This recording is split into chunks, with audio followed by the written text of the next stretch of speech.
വർഷം തടവും 4.5 ലക്ഷം രൂപ പിഴയും കോടതി വിധിച്ചത്. മലപ്പുറം ഒതുക്കുങ്ങൽ സ്വദേശി ജാബിർ അലിയെയാണ് മഞ്ചേരി പോക്സോ അതിവേഗ കോടതി ജഡ്ജ് അഷ്റഫ് AM ശിക്ഷിച്ചത്. പിഴ അടയ്ക്കുന്ന തുക അതിജീവിതയ്ക്ക് നൽകാനും കോടതി ഉത്തരവിട്ടിട്ടുണ്ട്. 2022 ഏപ്രിൽ 21-നായിരുന്നു കേസിനാസ്പദമായ സംഭവം. മദ്രസയിലെ ബാത്റൂമിൽ വെച്ചാണ് പ്രതി കുട്ടിയെ അതിക്രൂരമായി ലൈംഗിക അതിക്രമത്തിന് ഇരയാക്കിയത്.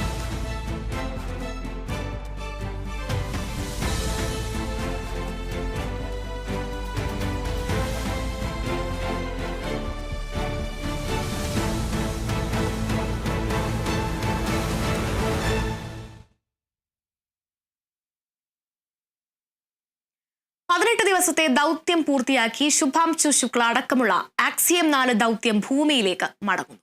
ശുഭാംശു ശുക്ല അടക്കമുള്ള സംഘം ക്രൂ ഡ്രാഗൺ പേടകത്തിൽ പ്രവേശിച്ചു.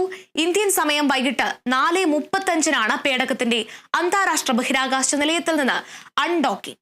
സംഘം ബഹിരാകാശ നിലയത്തിലെത്തിയ അതേ ഡ്രാഗൺ പേടകത്തിൽ തന്നെയാണ് മടക്കയാത്രയും. കാലിഫോർണിയക്കടുത്ത പസഫിക് സമുദ്രത്തിലാണ് പേടകം സ്പ്ലാഷ് ഡൗൺ ചെയ്യുക. പ്രത്യേക ബയോഡോമും അടക്കമുള്ള 14 ദിവസത്തെ പുനരധിവാസത്തിന് ശേഷമായിരിക്കും സംഘങ്ങൾ പുറത്തിറങ്ങുക. നിരവധി തവണ മാറ്റിവെച്ചതിന് ശേഷം ജൂൺ 25-നാണ് ആക്സിയം ദൗത്യം കെന്നഡി സ്പേസ് സെന്ററിൽ നിന്ന് പുറപ്പെട്ടത്. ജൂൺ 26-ന് അന്താരാഷ്ട്ര ബഹിരാകാശ നിലയത്തിലെത്തിയ ദൗത്യ സംഘം നേരത്തെ നിശ്ചയിച്ചതിനേക്കാൾ 4 ദിവസം അധികം നിലയത്തിൽ ചെലവഴിച്ചാണ് ഭൂമിയിലേക്ക് മടങ്ങുന്നത്.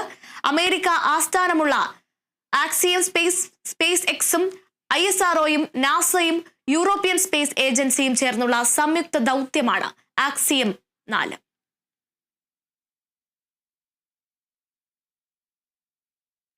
യമൻ ജയിലിൽ കഴിയുന്ന മലയാളി നഴ്സ് നിമിഷപ്രിയയുടെ വധശിക്ഷ ഒഴിവാക്കുന്നതിന് കൂടുതൽ ഒന്നും ചെയ്യാൻ കഴിയില്ലെന്ന് കേന്ദ്ര സർക്കാർ സുപ്രീം കോടതിയിൽ. കേസിൽ ഇടപെടുന്നതിൽ പരിമിതിയുണ്ട്. മോചനത്തിനായി പരമാവധി കാര്യങ്ങൾ ചെയ്യുന്നുണ്ട്. സ്വകാര്യ തലത്തിൽ ചർച്ചകൾ നടത്താനാണ് ശ്രമിക്കുന്നതെന്നും യമനിൽ സ്വാധീനമുള്ള ആളുകൾ വഴിയാണ് ചർച്ച നടത്തുന്നതെന്നും കേന്ദ്ര സർക്കാർ സുപ്രീം കോടതിയെ അറിയിച്ചു. കേന്ദ്ര സർക്കാർ ഇടപെടൽ ആവശ്യപ്പെട്ട് നിമിഷപ്രിയയുടെ അമ്മയും ആക്ഷൻ കൗൺസിലും നൽകിയ ഹർജിയിലാണ് കേന്ദ്രം നിലപാട് അറിയിച്ചത്.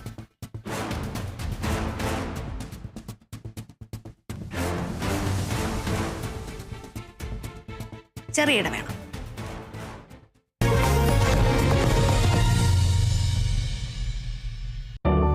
അമൃത് വേണി ഹെയർ എലിക്സിർ സമൃദ്ധമായ മുടി